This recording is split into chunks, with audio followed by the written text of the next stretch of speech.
사무엘상 31장 1절에서 13절입니다. 블레셋 사람이 이스라엘의 싸움을 걸어왔다. 이스라엘 사람들은 블레셋 사람 앞에서 도망하다가 길보아 산에서 죽임을 당하여 쓰러졌다.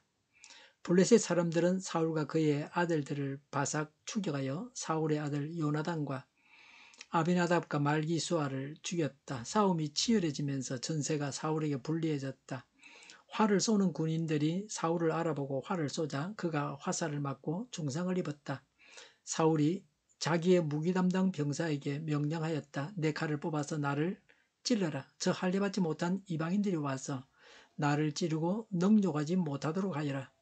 그러나 그 무기 담당 병사는 너무 겁이 나서 찌르려고 하지 않았다.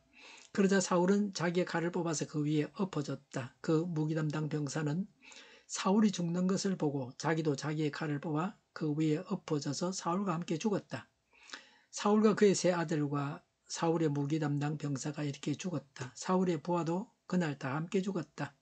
골짜기 건너편과 요단강 건너편에 살던 이스라엘 사람들은 이스라엘 군인들이 도망친 것과 사울과 그의 아들들이 죽은 것을 보고 살던 성읍들을 버리고 도망쳤다. 그래서 블레셋 사람이 여러 성읍으로 들어와서 거기에서 살았다. 그 이튿날 블레셋 사람이 죽은 사람들의 옷을 벗기러 왔다가 사울과 그의 세 아들이 길보아 산에 쓰러져 있는 것을 발견하였다. 그들은 사울의 목을 자르고 그의 갑옷을 벗긴 다음에 블레셋 땅 사방으로 전령들을 보내어 자기들이 섬기는 우상들의 신전과 백성에게 승리 소식을 전하였다. 그런 다음에 그들은 사울의 갑옷을 아스다롯의 신전에 보관하고 사울의 죽음은 벳산 성벽에 매달아 두었다. 길란 야베스의 주민들은 블레셋 사람들이 자기에게 한 일을 전해 들었다. 그래서 그들의 용사들이 모두 나서서 밤새도록 걸어 벳산까지 가서 사울의 죽음과 그 아들들의 시체를 성벽에서 내려가지고 야베스로 돌아와 그 죽음을 모두 거기에서 화장하고 그들의 뼈를 거두어다가 야베스에 있는 에셀 나무 아래에 묻고 이레 동안 금식하였다. 아멘. 사무엘상의 마지막 장입니다. 사울의 죽음을 기록했습니다. 물귀신 사울입니다. 사울로 인해서 많은 자들이 죽어야 했습니다. 한 사람 지도자가 중요합니다. 한 사람 지도자로 인해서 화를 당했습니다. 1절에 블레셋 사람이 이스라엘의 싸움을 걸어왔다. 이스라엘 사람들은 블레셋 사람 앞에서 도망하다가 길보아 산에서 죽임을 당하여 쓰러졌다고 했습니다. 이름이 기록되지 않은 수많은 이스라엘 사람들이 죽임을 당했습니다. 2절에 블레셋 사람들은 사울과 그의 아들들을 바삭 추격하여 사울의 아들 요나단과 아비나답과 말기수아를 죽였다고 했습니다. 사울은 아들들이 죽는 것을 지켜보는 고통을 당했습니다. 3절에 싸움이 치열해지면서 전세가 사울에게 불리해졌다. 사울이 화살을 맞고 중상을 입었다. 4절에 사울이 자기의 무기당번 병사에게 명령하였다. 내 칼을 뽑아서 나를 찔러라. 저 할례받지 못한 이방인들이 와서 나를 찌르고 능욕하지 못하도록 하여라고 했습니다. 사울은 선민의식만 가지고 있었지 성도로서의 삶을 살지를 못했습니다. 성도로서 자부심도 가져야 합니다. 그러나 성도의 삶을 사는 것은 더 중요합니다. 성도의 삶을 가지도록 해야 합니다. 성도의 삶을 살도록 해야 합니다. 4절에 그러나 그 무기 담당 병사는 너무 겁이 나서 찌르려고 하지 않았다고 했습니다. 왜 그렇게 했습니까? 첫 번째, 사울을 보호하는 의무를 가진 자가 사울을 죽일 수 없습니다. 두 번째는 기름 부음 받은 자를 죽일 수 없다. 세 번째는 자살은 옳은 일이 아니다라고 하는 것입니다. 4절에 사울은 자기의 칼을 뽑아서 그 위에 엎어졌다고 했습니다. 자살했습니다. 마지막 순간까지도 하나님께 자신을 맡기지 않았습니다. 숨이 넘어가는 순간까지도 하나님의 뜻대로 살지 않았습니다. 하나님의 뜻대로 마지막 순간까지 살아야 합니다. 이렇게 가는 인생이 너무 욕심을 부리며 살았습니다. 그렇게 왕자리에 애착을 가지며 다윗을 죽이려고 했던 사울입니다. 무죄한 자를 죽이려고 하면 결국은 자신이 먼저 죽고 맙니다. 욕심을 부리지 말아야 합니다. 5절에 그 무기당번 병사도 자기 칼을 뽑아 그 위에 엎어져서 사울과 함께 죽었다고 했습니다. 어떤 경우에도 자살이 정당화될 수는 없습니다. 6절에 사울과 그의 세 아들과 사울의 무기당번 병사가 이렇게 죽었다. 사울의 부하도 그날 다 함께 죽었다고 했습니다. 사울의 권위 병사들이 다 죽었습니다. 사울의 넷째 아들 이스보셋과 사울의 사촌 아브넬이 살아서 사울 왕가의 맥을 유지했습니다. 의인 요나단도 죽었습니다. 의인도 죄인과 함께 죽어야 했습니다. 요나단의 죽음은 마지막까지 나라에 충성하고 아버지에게 효도했다는 교훈을 줍니다. 하나님께서 사무엘상 28장 19절에서 예언하신 대로 사울의 왕가는 몰락했습니다. 이렇게 해서 다윗이 왕위에 오르게 됩니다. 패전 이후의 여파에 대해서 기록합니다. 7절에 골짜기 건너편과 요단강 건너편에 살던 이스라엘 사람들은 이스라엘 군인들이 도망친 것과 사울과 그의 아들들이 죽은 것을 보고 살던 성읍을 버리고 도망쳤다. 그래서 블레셋 사람이 여러 성읍으로 들어와서 거기에서 살았다고 했습니다. 블레셋이 사상 최대의 전성기였습니다.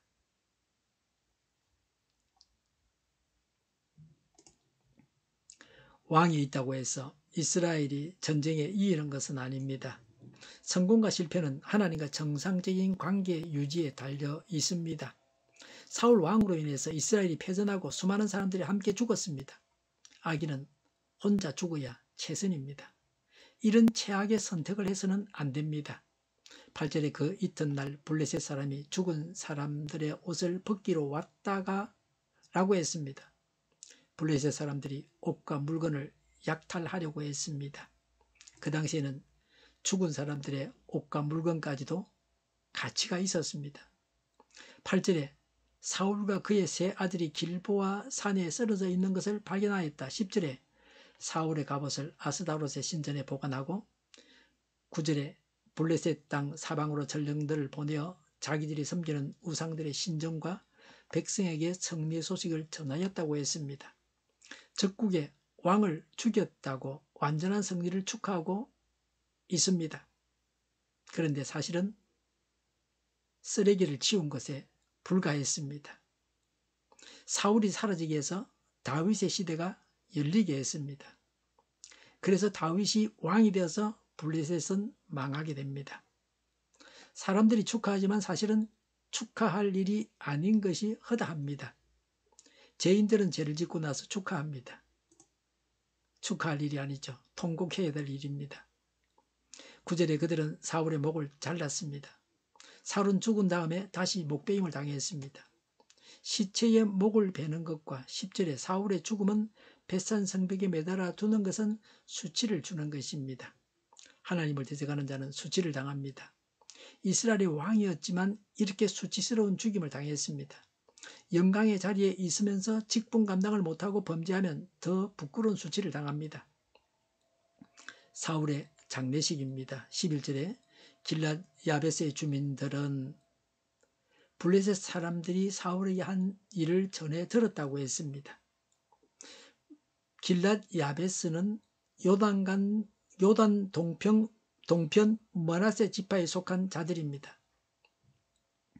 12절의 용사들이 모두 나서서 밤새도록 걸어 벳산까지 가서 사울의 죽음과 그 아들들의 시체를 성벽에서 내려가지고 야베스로 돌아와 그랬습니다. 이스라엘이 완전히 망한 것은 아닙니다. 재기의 힘이 있다는 것을 보여주고 있습니다.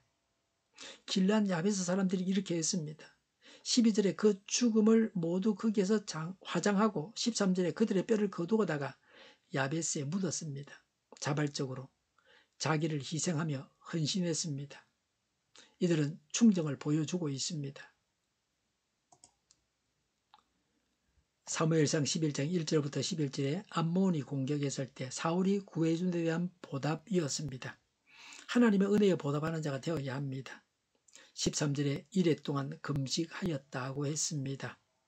오직 이들만 왕의 죽음을 애도했습니다. 나라의 회복을 두고 기도했을 것입니다. 하나님께 불순종하면 망하고 맙니다. 받은 은혜에 합당하게 살아야 합니다. 사울이 망해서 다윗이 흥하게 됩니다.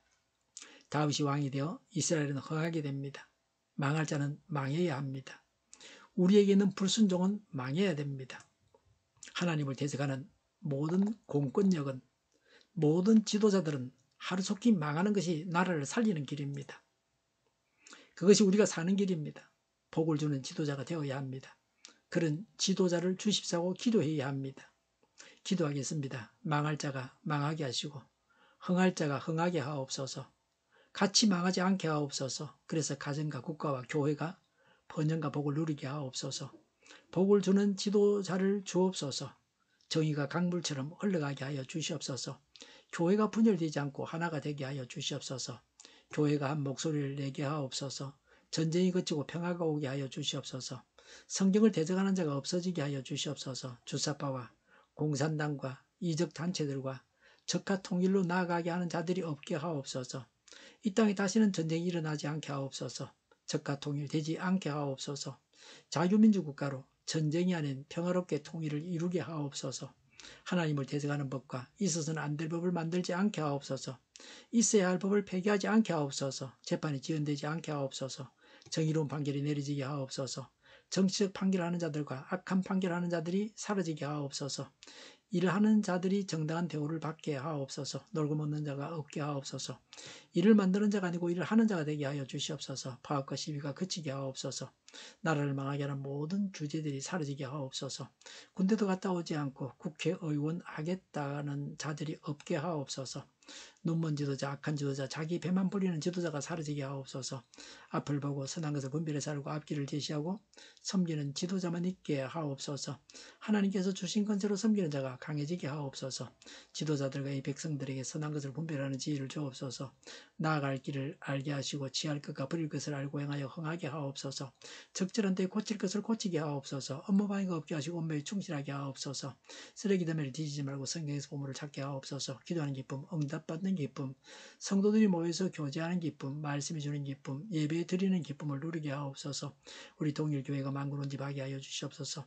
저희의 간절한 간구에 응답하여 주시옵소서. 예수 이름으로 명하노니 모든 병만은 물러가고 몸의 모든 부분들 온전하게 될지어다. 신유의 기적을 베푸셔서 지금도 저희의 질병을 고쳐 주시옵소서. 병중에 있는 모든 자들을 고치시고 온전케 하여 주시옵소서.